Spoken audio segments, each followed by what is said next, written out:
up-to-date just a tally, I suppose, on our December giving, because as they said, it is a big and significant part of the year for us. We're about halfway there, but we've got like 4 days left, including today, before the end of the year. And so we're just trusting God that He'll work through all of our resources to make it possible to continue launching into the new year with really good ministry stuff. All right, well, good morning. And I know this is just a couple days after Christmas Eve and Christmas. It may be even that we have some out-of-town family or friends still together, either here or online. So welcome. Grateful that you are worshiping with us. My name is John, and I'm the lead pastor here. And I'm, as is usual, the Sunday after Christmas, wearing some of my Christmas gifts. I got a new Christmas sweater from my brother. A new anti-fog face mask from Amy. It's a very 2020 gift, the quintessential 2020 gift, and it works pretty well. And then from Carlos, our executive pastor, a couple of sweat control undershirts. And so that's how you know your executive pastor's been engaged with the sermons, that he knows what you need when you're preaching to avoid embarrassment. So every pastor, every church needs an executive pastor like Carlos Green. And I don't know about you, but for us, our holiday plans stretched over a couple of days. Of course, we had beautiful gatherings here on the 24th, and then on the 25th, we were with my parents. And then on the 26th, our plan was to be with Amy's family. And we woke up the morning of the 26th, and Maggie, our 3-year-old, they start stirring in their room, in their bunk beds, and I walk in, and it's very early, and Maggie's just huge, bright eyes. She says, "I know yesterday was Christmas, but at Grammy's house, it's still Christmas." And I love that mindset, that Christmas doesn't just end after the 25th, you know. Because I suppose for all of us, there can be that letdown, so much attention, build up, cooking, gift giving, and all the rest. For many of us, that's just leads toward the 25th. And then afterwards, just sort of exhale. Now, some others of you are probably grateful. We're kind of beyond the season because for whatever reason, it's a challenging time for you. But whether you're ready to hear Mariah Carey sing a different song, or you wish you could leave your garland up year-round, I really love Maggie's 3-year-old theology. It's still Christmas.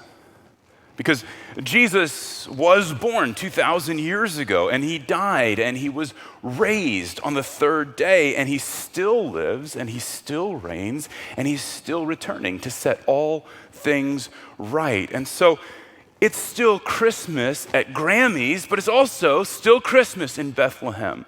And it's still Christmas on earth because the Word still became flesh and dwelt among us. And the good news of God's kingdom is still so close that you can practically touch it, and the Lord is still with us. And so we do hit a high point of celebration of the coming of Jesus at Christmas. But the truth of Jesus' arrival, His birth among us, it remains all year long.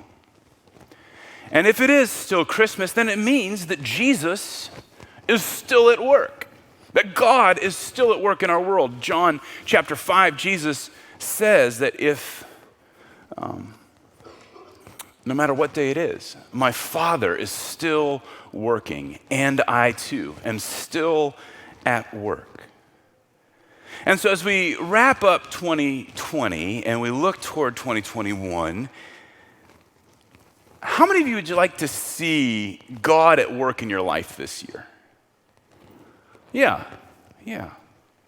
I mean, how many of you think there's at least one thing about yourself or about your situation or about the world around you that could change for the better?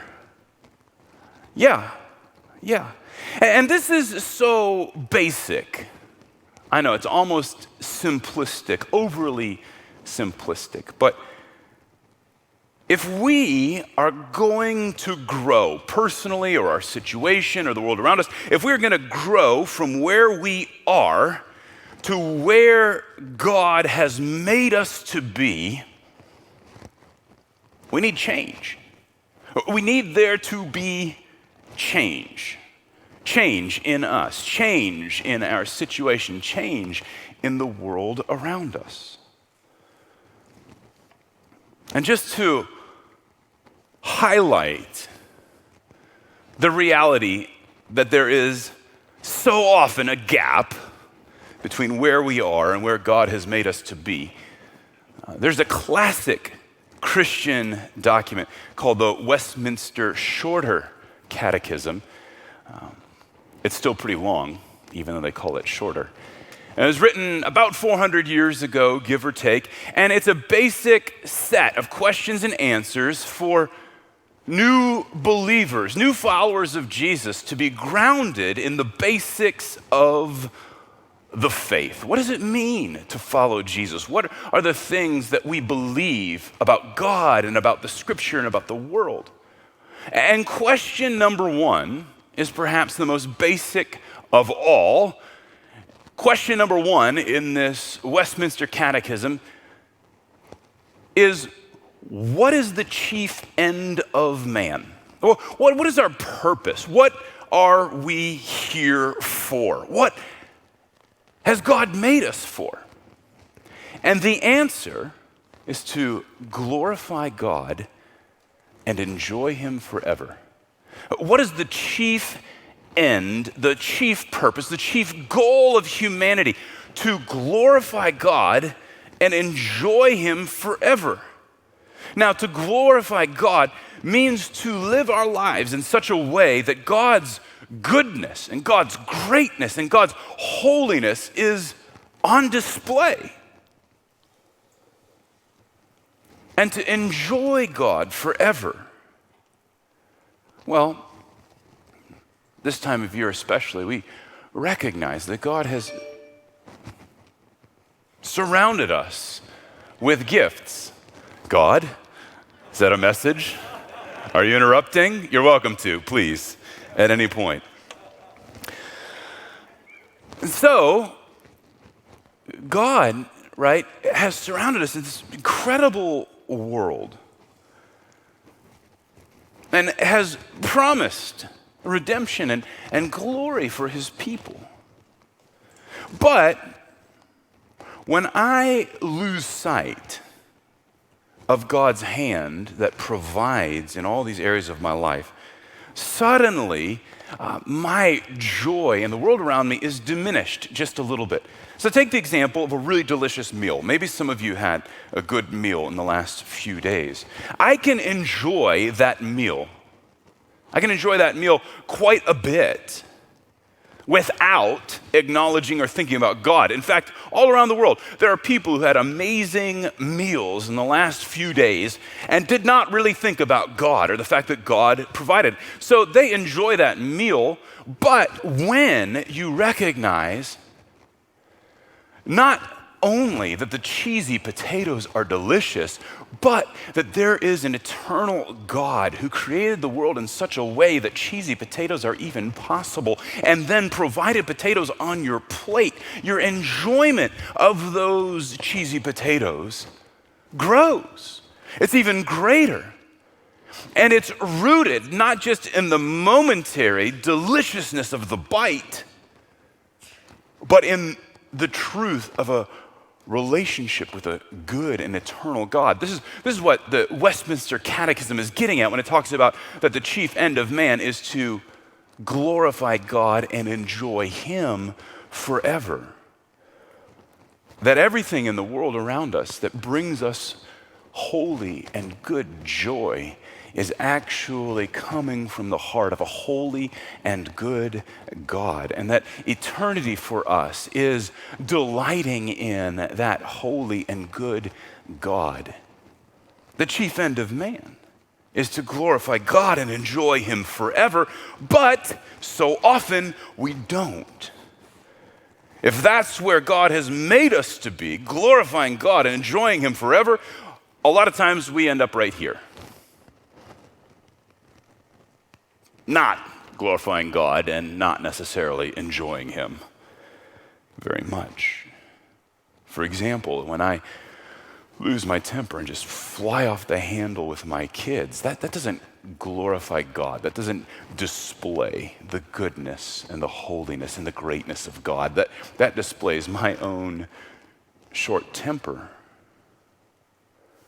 When I know the right thing to do, the generous thing to do, the kind thing to do, but I don't, that doesn't glorify God. It doesn't display God's goodness and greatness and holiness. When I seek temporary pleasure in things that are not of God, or when I look at my life and I think that all my joy is coming from stuff that I've done by my own hands, that's not enjoying God forever. So I think with just a little bit of honesty, we could admit that very, very, very often there is somewhat of a gap between where we are and where God has made us to be. And in order to get from where we are to where God has made us to be, well, there has to be change of some kind. And in Christmas, we celebrate that God has come into our midst to start that change. And we celebrate that God has come into our midst not only to start that change, but that he will also be faithful to bring it to its conclusion. God started the work. God will finish the work in us. But where and how is God at work? Where does God's work of change engage with our lives? Where does God's work of transformation engage with our lives? And the answer, more often than not, is in community with other people around us. Think about it. Think about some of the significant seasons of transformation or significant seasons of change in your life. The chances are those seasons of change were marked by significant interaction with people around you. So perhaps in your choice of a career, you had someone very influential or several influential people who set an example for you. Maybe it was a parent or a relative or a professor or a mentor, but people so often around us, we see them, we're in relationship with them, we think, oh, we could do that, and it sets a course for our lives. Or your introduction to a life of faith, your story with God. Almost certainly, there were people around you at strategic points in time who spoke powerfully, who lived powerfully, whose presence was the way that the work of God's transformation engaged with your life. Maybe think about a season where you started to finally gain some momentum over a bad habit in your life.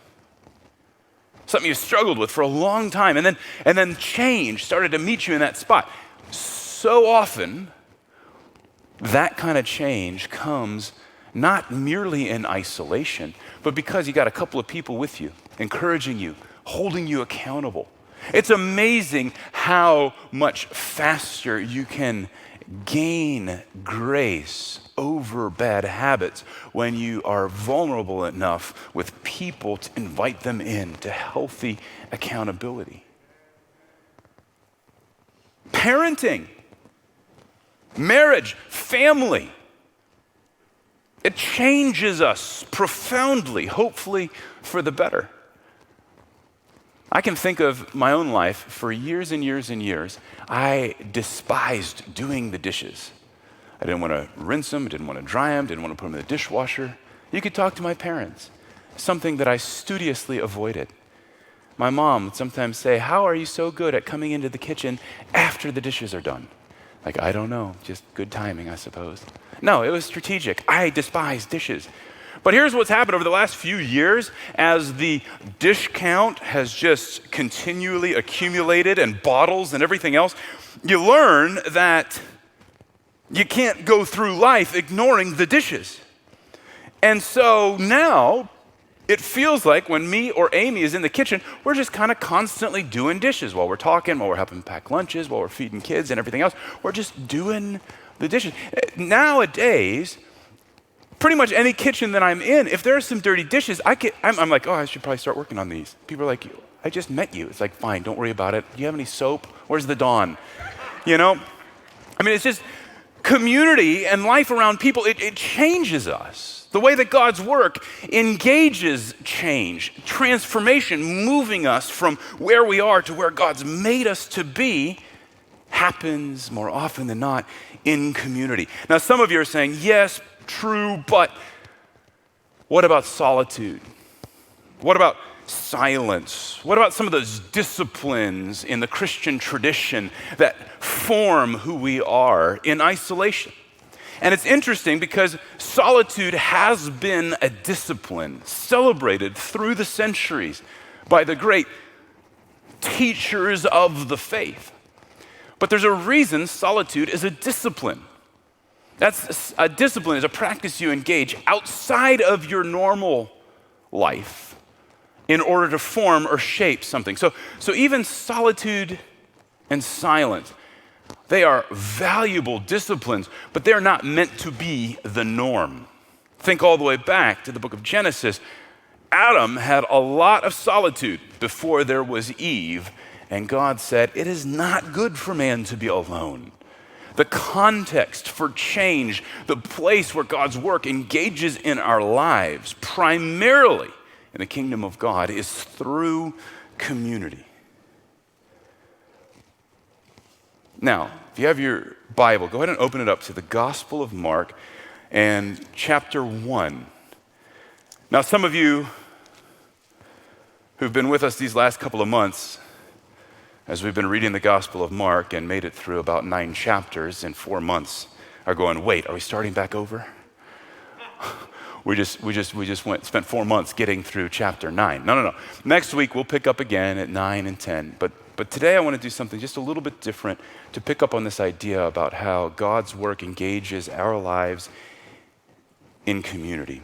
And I want to share with you something that our staff team has been working on for the last few months as we've been praying and dreaming about our ministries and how we can accomplish the mission that God has for us to equip one another to follow Jesus well into the neighborhoods, into the nations, into the next generation.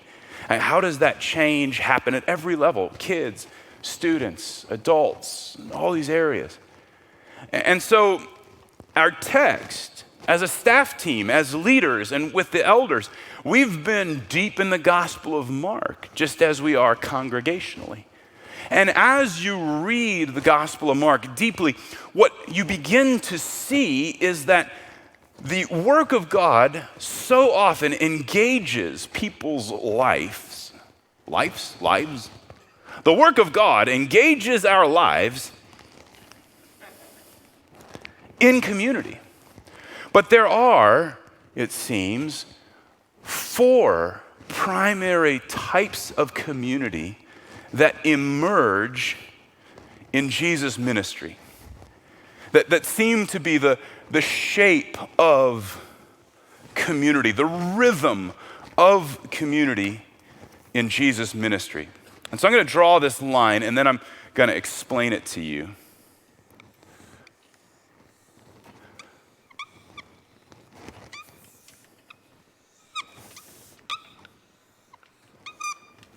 All right, squeaky marker and all.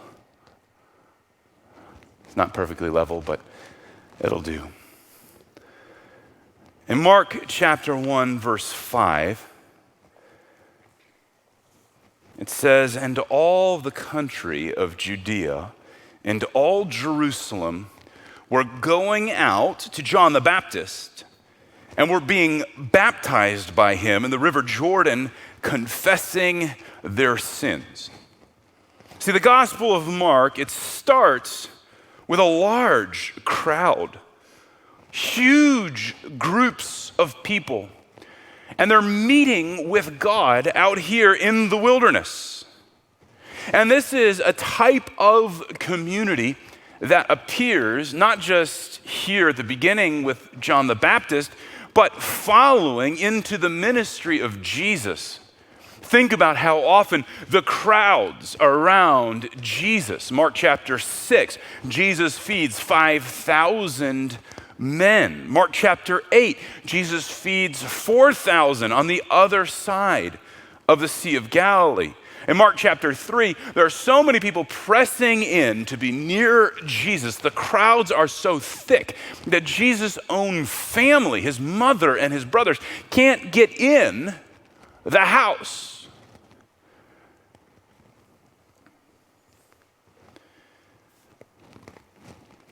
And the point of these crowds is not necessarily the number of people. Like, okay, if we get to 100 people, then it's, or we get to 200, or we get to 1,000, or 5,000, or 4,000. The point is not the number. The point is what kind of work of God engages with the larger group of people gathered. And what we find is that in the Gospel of Mark, when the crowds are gathered, they are hearing the word of God, they're worshiping God, and they're experiencing the miraculous wonders of God. Like they're meeting with God. After Jesus heals the man who is paralyzed and forgives his sins, remember friends lower him through the roof in Mark chapter 2. The crowds there pressing in say, we have never seen anything like this. As something happens in that crowd gathered. And for many of you, I have seen this experience played out poignantly in the last 6 to 9 months.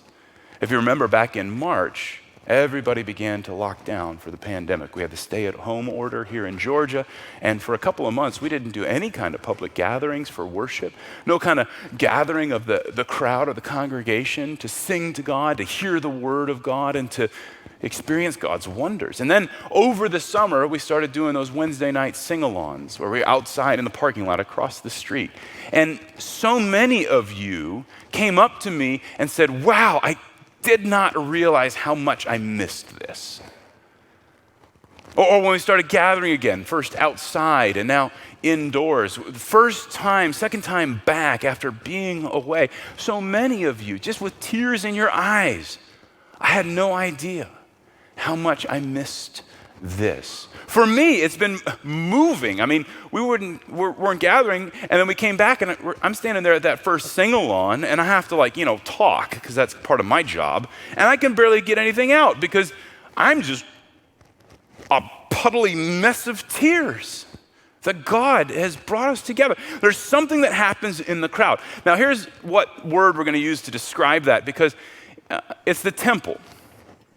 There's this sort of temple community where the people of God gather. And the vision for the temple in the Old Testament was that people coming to hear the word, to worship, and to experience the wonders of God.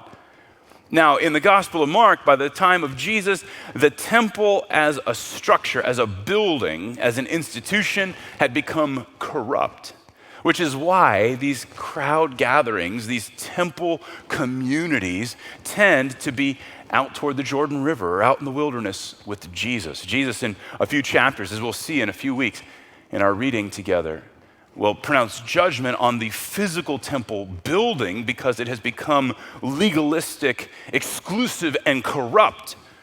But like we read over in the Epistle of Peter 2, verse 5, the true temple is all of us. Peter says, you are living stones being built together into God's spiritual temple. First kind of community like this, temple. But time and again, what we see is that even though all sorts of good stuff happens in the large gathering of God's people, it's not enough. That life in the crowd is not all there is to life in the kingdom. So flip forward in your Gospel of Mark to Mark chapter 3, verse 13.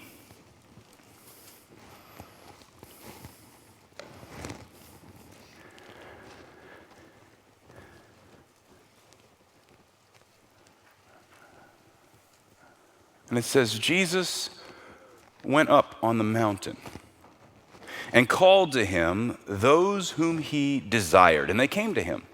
And he appointed 12, whom he also named apostles, so that they might be with him, and he might send them out to preach and have authority to cast out demons.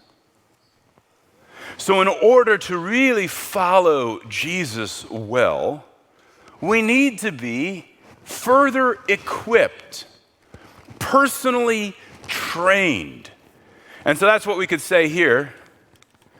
If this big rectangle is supposed to look like the architecture of the temple in Jerusalem, here's the mountaintop. Jesus is up on the mountain calling the 12 to be trained. He's calling together a smaller, focused group for a specific period of time where they will actually learn to live out the life of the kingdom of God. Because in order to get from where they were at this point to where God was calling them to be, they needed to experience some real change. And that personalized change happens through training. Not just trying, but real training from Jesus. Sometimes when we think about our walk with God or our own lives, we think, particularly when it comes to spiritual stuff, we think, oh, I just need to try harder. I just need to try harder. But that doesn't work in our physical bodies. Like if your goal is to do a pull-up and you grab onto the bar and you try to do a pull-up and your muscles just aren't strong enough to do it, no amount of trying is going to instantly suddenly go, whoop, I got it. Or this doesn't work with skills that we acquire. I would love to be able to play Beethoven on the piano. I've never taken a piano lesson in my life. I can't sit down at the piano and expect to just start playing Beethoven. No matter how hard I try. It's like, oh, that sounded terrible. Well, let me just try. Trying is not the same thing as training. And if it doesn't work with our physical bodies, and it doesn't work with our skills and our talents and our intellect, why do we think it would work spiritually? Jesus calls 12 disciples into a training community where they can be transformed.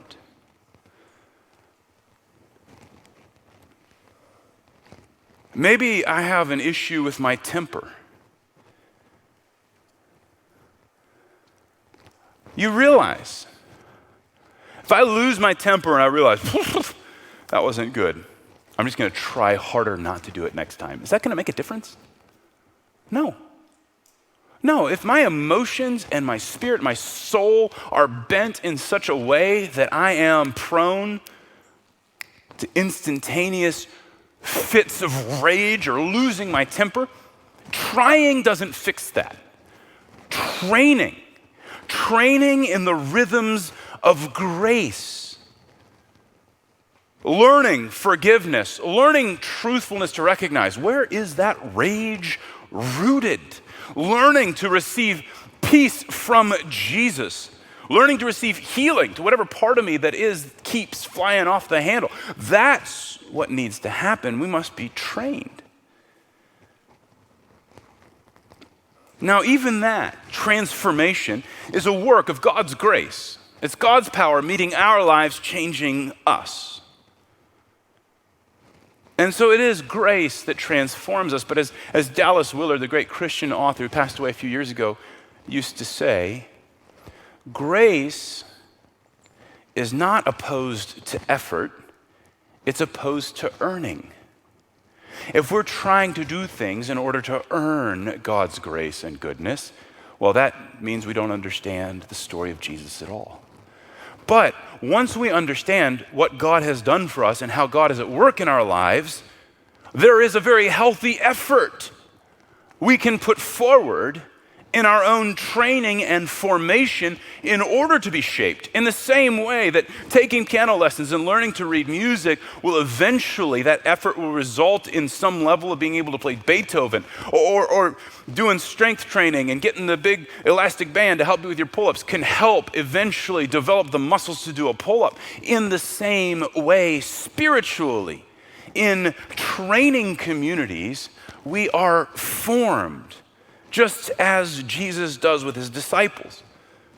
Now here's the interesting thing, because in a training community where we learn to follow Jesus well, if we really are following Jesus and getting to know God more, we will inevitably begin to recognize that our God is a God who's on mission, a God who's moving into the world, a God whose heart calls his people to the places of poverty and brokenness, the places of injustice, the places where folks don't know about who God is.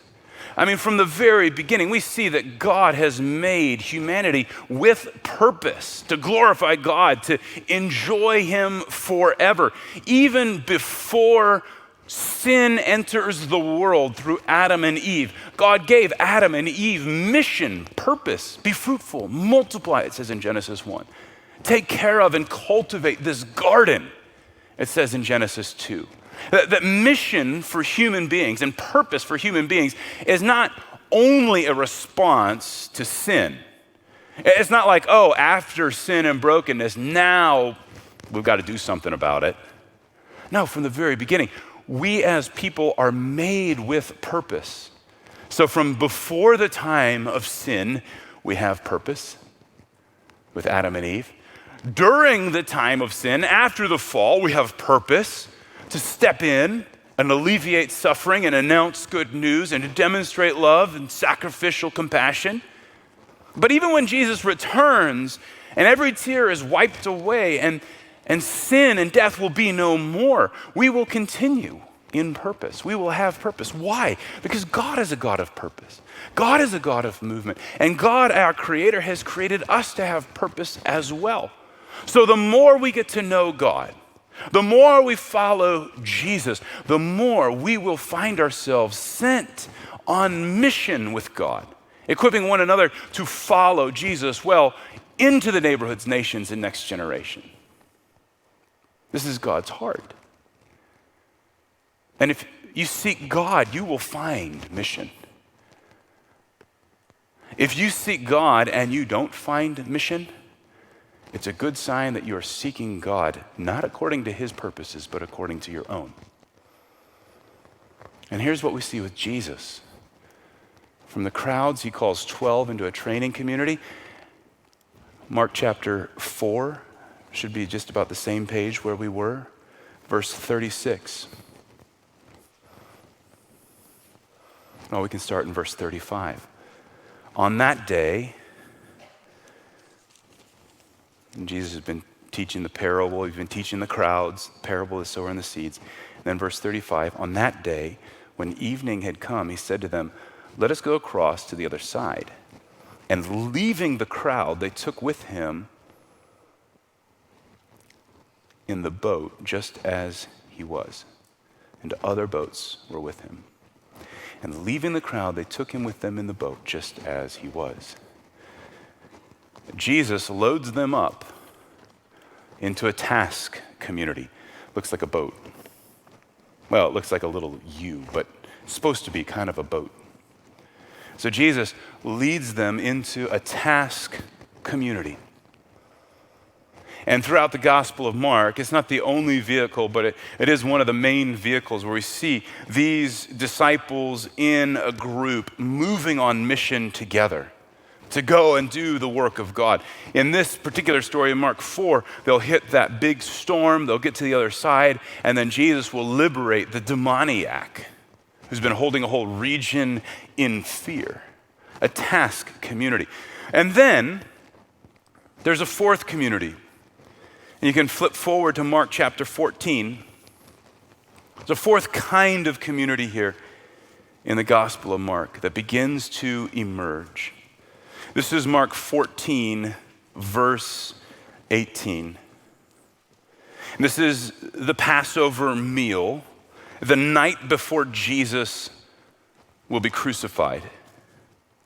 And it says, as they were reclining at table and eating, Jesus said, truly I say to you, one of you will betray me, one who's eating with me. They began to be sorrowful and to say to him one after another, is it I? Is it I? Is it I? And he said to them, it is one of the 12, one who's dipping bread in the dish with me. For the Son of Man goes as it is written of him, but woe to that man by whom the Son of Man is betrayed. It would have been better for that man if he had not been born. And as they were eating, he took bread and after blessing it, broke it and gave it to them and said, take, this is my body. And he took a cup. And when he'd given thanks, he gave it to them and they all drank of it. And he said to them, this is my blood of the covenant, which is poured out for many. Truly I say to you, I will not drink again of the fruit of the vine until that day when I drink it new in the kingdom of God. And when they had sung a hymn, they went out to the Mount of Olives.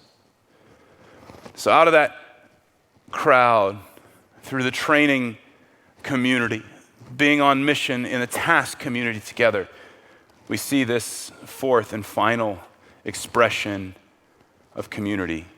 It's a table community. It's a table community. These disciples have become Jesus' closest friends, the people that he longs to sit with, to sup with, to pray with in the garden before he goes to the cross. This community, this is a place of covenant, as Jesus says.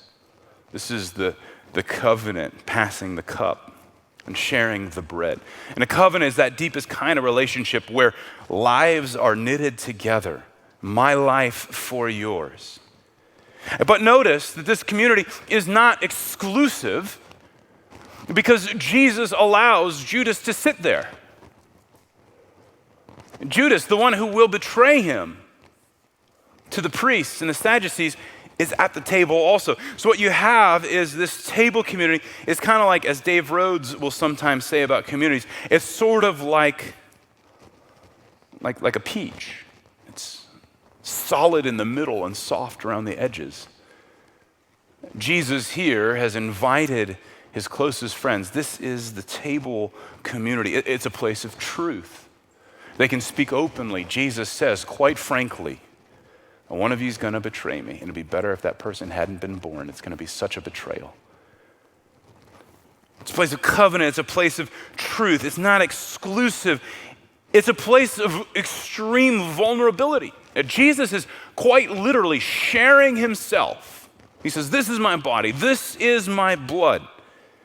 And it's a place of unity where the core of that table community, they're singing together. They sing a hymn and then go out.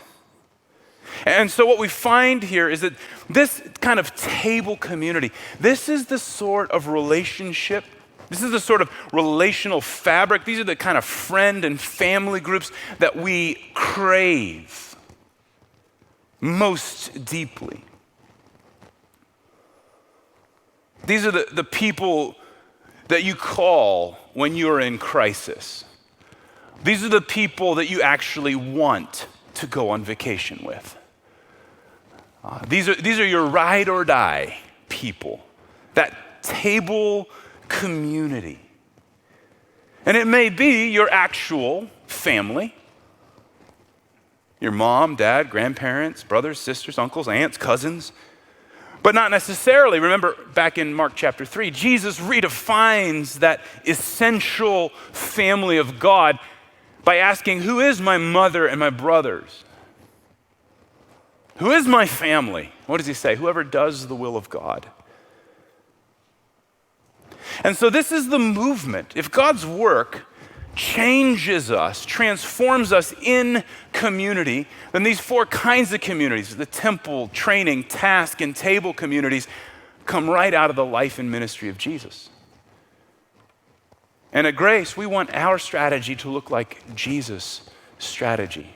So just think with me for just a moment. If you're familiar with our ministries, let's take middle school. If you're a middle schooler at Grace, you're connected to our middle school ministry here. We have a big gathering called Lug Live on Wednesday nights. That starts up in a couple weeks. That's where people hear the word, they worship together, experience the wonder of being with God's people. That's a temple expression, Lug Live. But then it breaks out in the same evening to what we call Lug Groups. And Lug stands for Living Under Grace. And we have high schoolers and Lug adults. We call the high schoolers Lug Heads. So Lug Heads and Lug adults leading smaller groups, intentionally training, processing, learning what it means to follow Jesus well. Groups of 5, 10, some of them get bigger to like 25 or 30, because that's just how middle school works. Training communities. And then, if you know our middle school ministry, we have these incredible things called Thrive Clubs, where middle schoolers go to campus in a normal school year. We've still done some Thrive this year during the pandemic, but school attendance and everything right now is a little out of whack, out of the normal. And the middle schoolers lead their peers in getting to know God. They're on mission together. And then here's the amazing thing that happens. As students are coming through, regularly in the rhythm of the temple gathering, training in their lug groups, some of those leaders going out and leading in and among their peers, the Thrive communities, relationships are formed, and you begin to see sometimes these groups of friends in their 6th, 7th, 8th grade year that grow into lifelong friendships.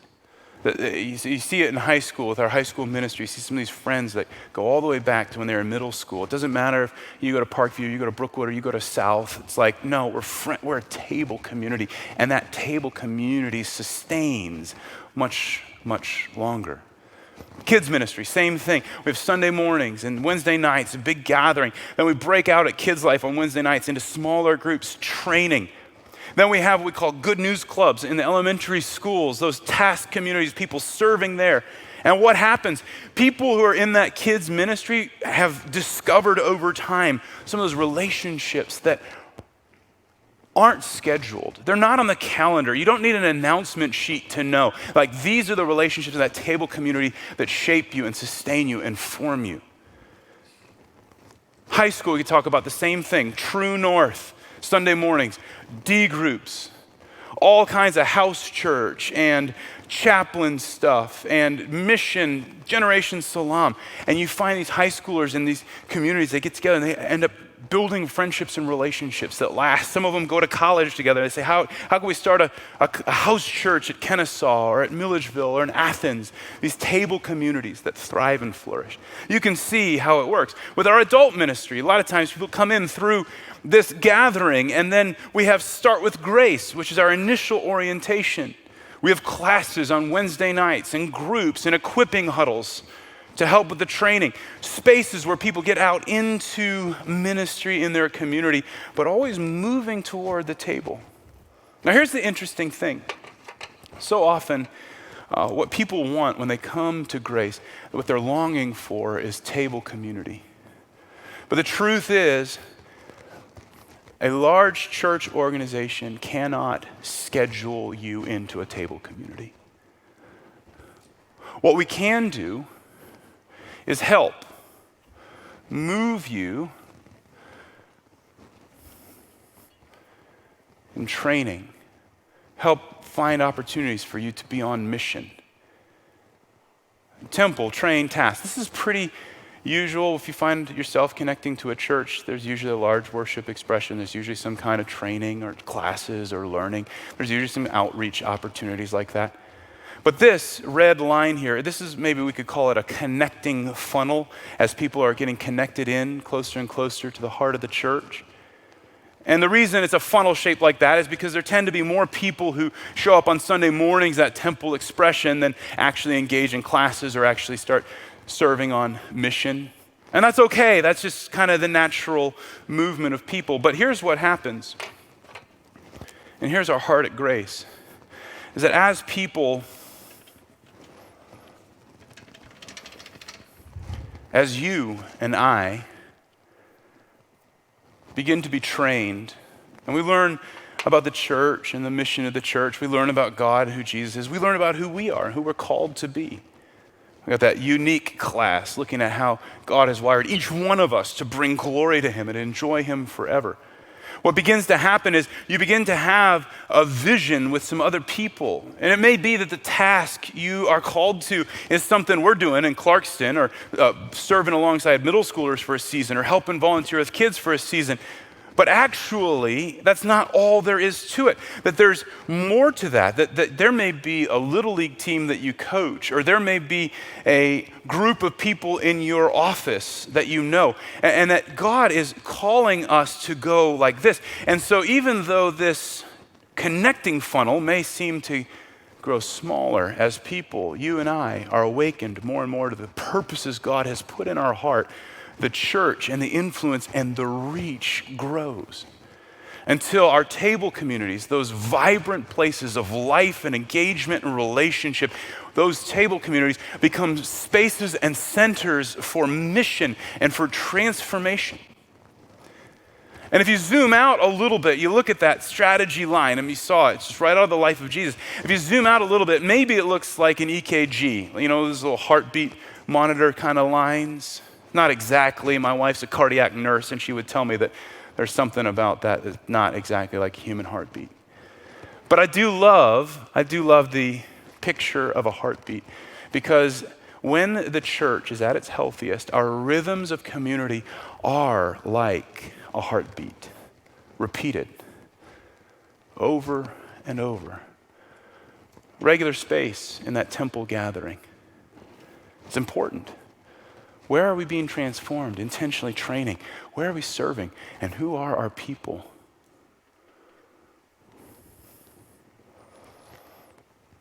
We could talk about this more today, but I think we're about to our time. We'll be talking about this again. You'll probably be able to draw this heartbeat line in your sleep at a certain point. I hope you can, at least. Here's what I want to ask you to do today. Looking at this, we taught through this. I'd love for you to draw, if you have a pen or you can think about it in your mind, what would your own line look like? Are you regular with the temple expression, but maybe there's just hardly any intentional growth and training? Just a little blip down here? Something like that? Are you super engaged with mission, but you're asking the question, where's my table? What would it look like for you to draw your own personal line? Because here's one of the things that happened during the pandemic. The pandemic shut a lot of stuff down. The pandemic was disappointing. It was tragic. It continues to be difficult. We're still pivoting. We're still dealing with loss and disruption and everything else. But one of the good things that's come out of the pandemic is that it has acted as a great revealer. As things have been stripped away from our lives, we've been able to look at them more honestly, perhaps, than before.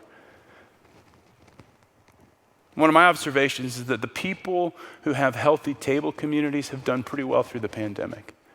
But that there are also people who realize through the course of the pandemic, as some of the organized things were drawn away, they realize, I don't really have much of a table community. Where is that for me? Who are my people inside my little quarantine unit? Who are those people in my life? And so this end of the year, looking into the new year, this picture of the Gospel of Mark and Jesus' ministry and the way God's transformation meets us in community is an opportunity for us to take an honest assessment. What does this look like for me? Maybe you've been kind of home and you just worshiped online just a couple times, but you're not really engaging with the community of God because coming out is really hard. What does that line look like for you? And what change might God be inviting you to make in the next few weeks and months to get a healthy rhythm of community transformation with Jesus back in place for your life? Let's pray. Lord, thank you for not only caring enough about us to come in the flesh and die on the cross, but Lord, thank you for caring so much about us that you provide people around us in communities of transformation. And Lord, as we see what you did in your ministry, in your life, would you help us to adapt it and adopt it in our own lives? Lord, I pray for this local church, pray for Grace Snellville, that our communities would be life-giving. But not just our communities here at Grace Snellville, Lord, for all the people who intend to follow you, whether they're directly connected to Snellville or not, Lord. I just pray that all of us would find ourselves richly in the rhythm of transformational community in the year ahead. For people longing for table connection, Lord, would you bring those relationships into place? For people in desperate need of training, God, would you connect them to the mentors and the voices and the resources? Lord, for people who want to make a difference, show them where their calling and task is leading. And Lord, for folks who just want to connect and worship with you, Lord, even now in these next few moments, in this temple expression, might we offer you praise, might we glorify you, might we enjoy you now and forever. In Jesus' name, amen.